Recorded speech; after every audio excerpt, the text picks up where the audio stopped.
नमस्कार दोस्तों, स्वागत करता हूं आपका आज की बड़ी खबरों में जो आपको जानना बेहद जरूरी है। तो चलिए बिना किसी देरी के नजर डालते हैं आज की बड़ी खबरों पर जो आपको जानना बेहद जरूरी है। वैष्णो देवी कॉलेज में 42 मुस्लिम छात्रों के दाखिले को लेकर बीजेपी ने विवाद खड़ा किया है। पार्टी नेताओं ने इसे नियमों के उल्लंघन और पारदर्शिता की कमी बताते हुए जांच की मांग की है। बीजेपी का कहना है कि चयन प्रक्रिया पर सवाल उठ रहे हैं, जबकि कॉलेज प्रशासन ने सभी दाखिले नियमों के मुताबिक होने का दावा किया है। G20 समिट में पीएम मोदी ने कहा कि पुराने विकास मॉडल ने गरीब देशों से संसाधन छीने और असमानता बढ़ाई। उन्होंने जोर दिया कि अब समय समावेशी, मानव केंद्रित और स्थायी विकास का है। मोदी ने ग्लोबल साउथ की आवाज को मजबूत करने, तकनीक को सभी के लिए सुलभ बनाने और जलवायु वित्त को बढ़ाने की आवश्यकता पर भी बल दिया। शशि थरूर ने ट्रंप और न्यूयॉर्क मेयर जोहरान ममदानी की मुलाकात पर प्रतिक्रिया देते हुए कहा कि अमेरिका में नेताओं का ऐसे मिलना लोकतंत्र की परिपक्वता दिखाता है। उन्होंने कहा कि भारत में भी राजनीतिक मतभेदों से परे संवाद की यह संस्कृति दिखनी चाहिए। थरूर के अनुसार लोकतंत्र संवाद, सम्मान और विविध विचारों को जगह देने से मजबूत होता है। राजस्थान के सीकर में अचानक हवा प्रदूषित होने से लोगों की तबीयत बिगड़ गई। बच्चों सहित कई लोगों को सांस लेने में दिक्कत, चक्कर और उल्टी जैसे लक्षणों के बाद अस्पताल में भर्ती कराया गया। प्रशासन ने प्रदूषण के स्रोत की जांच शुरू कर दी है और इलाके में एहतियात के तौर पर लोगों को घरों में रहने की सलाह दी गई है। आंध्र प्रदेश के उपराष्ट्रपति राधाकृष्णन ने श्री सत्य साई उच्च शिक्षा संस्थान के दीक्षांत समारोह में हिस्सा लिया। उन्होंने छात्रों को उत्कृष्ट शिक्षा के लिए संस्थान की सराहना की और युवाओं को राष्ट्र निर्माण में सक्रिय भूमिका निभाने का आह्वान किया। कार्यक्रम में मेधावी छात्रों को सम्मानित किया गया और नई शैक्षणिक उपलब्धियों पर चर्चा हुई। चेन्नई की सीबीआई कोर्ट ने बैंक धोखाधड़ी के एक मामले में 2 आरोपियों को दोषी करार देते हुए सजा सुनाई है। दोनों पर करोड़ों की हेराफेरी का आरोप साबित हुआ। कोर्ट ने उन्हें जेल की सजा के साथ 80 लाख रुपए का जुर्माना भी लगाया। सीबीआई ने कहा कि यह फैसला बैंकिंग प्रणाली में बढ़ते फर्जीवाड़े पर कड़ा संदेश है। हैदराबाद में मध्य प्रदेश को 36,500 करोड़ रुपए के निवेश प्रस्ताव मिले हैं। ये निवेश विभिन्न क्षेत्रों में बड़े प्रोजेक्ट्स के लिए प्रस्तावित हैं और राज्य की अर्थव्यवस्था को मजबूत करने में मदद करेंगे। इस कदम से मध्य प्रदेश में उद्योग और रोजगार के अवसर बढ़ने की उम्मीद है। भूटान के प्रधानमंत्री ने बांग्लादेश के मुख्य सलाहकार के साथ द्विपक्षीय वार्ता की, जिसमें व्यापार, ऊर्जा सहयोग, सीमा प्रबंधन और क्षेत्रीय कनेक्टिविटी जैसे मुद्दों पर चर्चा हुई। दोनों देशों ने आपसी संबंध मजबूत करने, आर्थिक साझेदारी बढ़ाने और विकास परियोजनाओं में मिलकर काम करने पर सहमति जताई। वार्ता को दक्षिण एशियाई सहयोग के लिए महत्वपूर्ण कदम माना जा रहा है।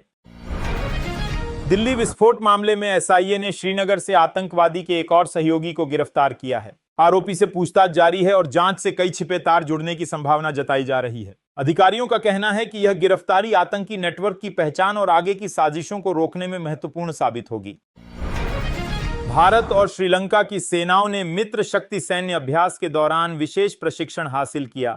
इस अभ्यास में दोनों देशों ने आतंकवाद, समुद्री सुरक्षा और आपदा प्रबंधन जैसे क्षेत्रों में तालमेल बढ़ाया। सैनिकों ने रणनीतिक संचालन, आधुनिक हथियारों और संयुक्त मिशनों पर काम करते हुए आपसी सहयोग और सैन्य क्षमता मजबूत की। कर्नाटक के बागलकोट में एक फायर विभाग के कर्मचारी की कुत्ते के काटने से मौत हो गई। घटना में कुल 25 लोगों को कुत्तों ने हमला किया था। स्वास्थ्य विभाग ने मृतक को उचित उपचार न मिलने के कारण जान गंवाने की जानकारी दी। प्रशासन ने लोगों को सतर्क रहने और कुत्तों से दूरी बनाए रखने की सलाह दी है।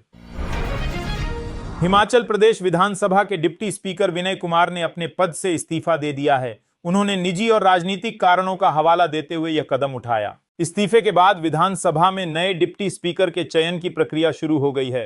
राजनीतिक दलों ने इस्तीफे पर अपनी प्रतिक्रियाएं व्यक्त की हैं। उत्तराखंड में अल्मोड़ा से हल्द्वानी जा रही एक कार शिप्रा नदी में गिर गई, जिसमें 3 शिक्षकों की मौत हो गई। हादसे के दौरान कार सड़क से फिसलकर नदी में जा गिरी। पुलिस और स्थानीय लोग तुरंत बचाव कार्य में जुट गए। हादसे की वजह और दुर्घटना के अन्य पहलुओं की जांच जारी है।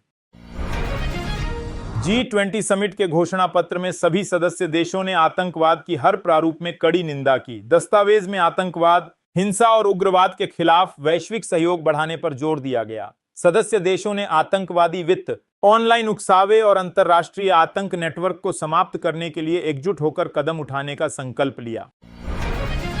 नोएडा और गाजियाबाद में डीजल ऑटो रिक्शा पर बैन लगा दिया गया है।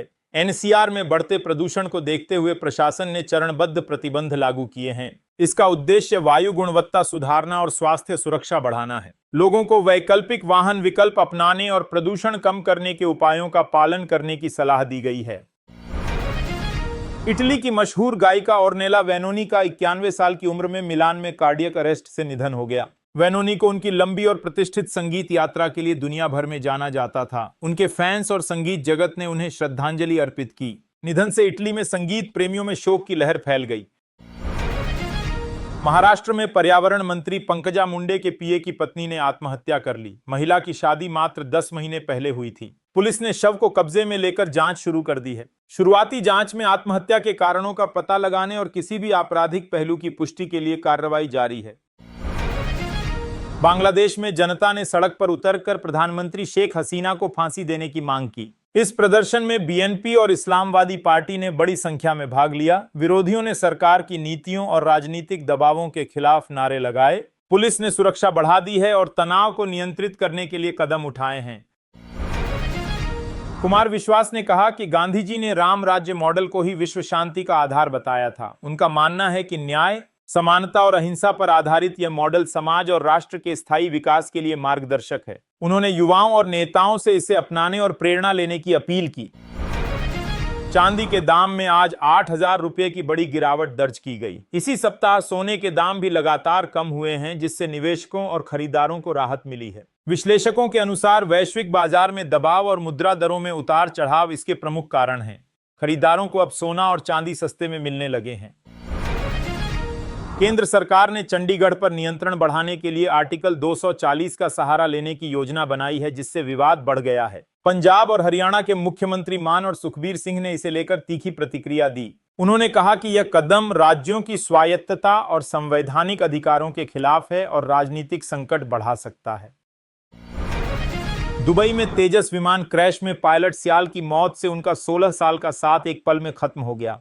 हादसे की खबर से पायलट की पत्नी, जो खुद अफसर हैं, बेहद टूट गईं। सुरक्षा अधिकारियों ने बचाव और जांच कार्य शुरू कर दिया है। हादसे की वजह और अन्य विवरणों की जांच जारी है। हैदराबाद एयरपोर्ट पर बम की धमकी मिलने के बाद बहरीन हैदराबाद फ्लाइट GF274 को मुंबई में डायवर्ट कर दिया गया। सुरक्षा अधिकारियों ने तुरंत जांच शुरू कर दी है और एयरपोर्ट पर सतर्कता बढ़ा दी गई है। यात्रियों की सुरक्षा सुनिश्चित करने के लिए सभी आवश्यक कदम उठाए गए हैं, जबकि जांच जारी है। बरेली में मौलाना तौकीर के करीबी आरिफ के घर पर बुलडोजर कार्रवाई की गई। इस दौरान 2 मंजिला इमारत को ढहा दिया गया। प्रशासन ने अवैध निर्माण और नियमों के उल्लंघन का हवाला दिया। स्थानीय लोग और परिवार इस कार्रवाई को लेकर असंतुष्ट हैं। घटना के बाद इलाके में तनाव के मद्देनजर सुरक्षा बढ़ा दी गई है। वेनेजुएला में अमेरिकी चेतावनी के बाद कई अंतरराष्ट्रीय एयरलाइंस ने सुरक्षा कारणों से उड़ानें रद्द कर दी हैं। यात्रियों को अलर्ट किया गया है और एयरलाइनों ने वैकल्पिक मार्ग व रिफंड विकल्प उपलब्ध कराने की घोषणा की। अमेरिकी चेतावनी के बाद स्थिति तनावपूर्ण बनी हुई है और यात्रियों की सुरक्षा को प्राथमिकता दी जा रही है। आज भारत के chief justice BR Gavai retire हो रहे हैं। उनके कार्यकाल में न्यायपालिका ने कई महत्वपूर्ण फैसले दिए और न्यायिक प्रक्रियाओं को मजबूत किया। उनके योगदान को न्यायिक और कानूनी क्षेत्र में सराहा जा रहा है। रिटायरमेंट के साथ ही उन्हें देश और न्याय व्यवस्था में उनके समर्पण के लिए सम्मानित किया जाएगा।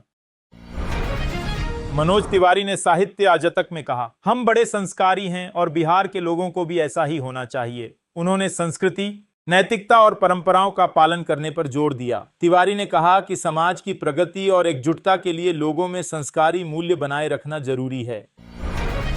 मुख्यमंत्री फडणवीस ने अजित पवार के फंड वाले बयान पर प्रतिक्रिया देते हुए कहा, चुनावी भाषण में ये सब बोलना पड़ता है। उन्होंने इस पर राजनीतिक हल्का फुल्का अंदाज में टिप्पणी की और कहा कि चुनावी दौर में नेताओं के बयान अक्सर जनता को लुभाने और प्रचार के उद्देश्य से होते हैं। 5 दिन में 36,000 करोड़ रुपए के निवेश प्रस्ताव आए हैं। रिलायंस के निवेशकों ने बड़े सौदों के साथ छापेमारी की, जबकि एयरटेल ने भी निवेशकों को आकर्षित कर बड़ी सफलता हासिल की। विशेषज्ञों का कहना है कि इससे भारतीय बाजार में विश्वास बढ़ा है और आगामी समय में उद्योग और रोजगार के नए अवसर खुलने की संभावना है। बेंगलुरु में बीपीओ कंपनी के 4 मैनेजरों के अपहरण मामले में पुलिस ने 8 लोगों को गिरफ्तार किया है। आरोपी कर्मचारियों को पकड़कर पूछताछ की जा रही है। अधिकारियों ने कहा कि अपहरण की साजिश और पीछे के मकसद का खुलासा किया जा रहा है। मामले की जांच और सुरक्षा सुनिश्चित करने के लिए कार्रवाई जारी है। कांग्रेस ने एसआईआर को लेकर केंद्र सरकार पर हमला बोला और कहा कि इसे नोटबंदी और लॉकडाउन की तरह जल्दबाजी में लागू किया गया। पार्टी ने बीएलओ कर्मचारियों की मौतों को गंभीरता से उठाया और कहा कि सरकार की योजनाओं में जनता और कर्मचारियों की सुरक्षा की अनदेखी हुई। कांग्रेस ने जांच और जवाबदेही की मांग की है। एसआईआर विवाद में विजय की टीवीके ने सुप्रीम कोर्ट का दरवाजा खटखटाया। इसके अलावा अब तक कई राजनीतिक दलों और संगठनों ने भी एसआईआर के खिलाफ याचिकाएं दायर की हैं। अदालत में यह मामला ध्यान केंद्रित कर रहा है और पक्षकारों ने अपनी अपनी दलीलें प्रस्तुत की हैं। मामले की सुनवाई जल्द होने की संभावना है।